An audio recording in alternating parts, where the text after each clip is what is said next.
when I joined PCB 10 years ago, I asked, is anybody zero waste to landfill? Because I had had some other plants that were.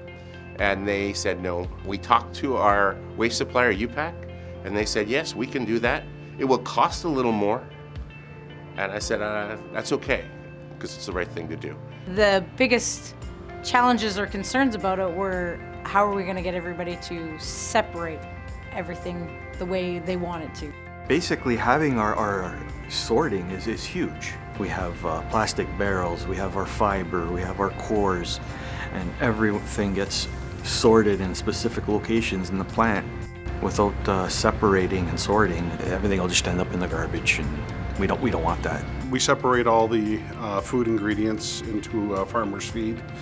We separate all the cardboard or carton container into cardboard recycling. All electronics are recycled.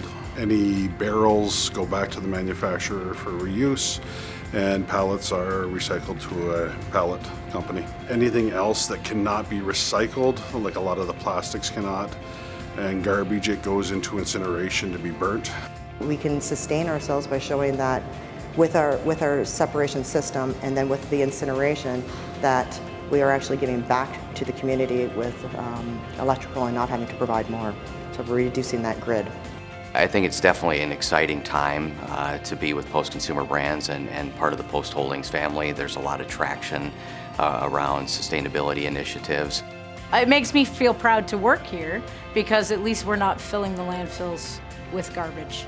I think since I took on the 5S role, it's really pushed me to make a difference, to make things better, and I'm having fun with it. It doesn't take all that much, but it makes a big impact to the community and really to the planet. Getting people to understand that sustainability is something we need for the next generation.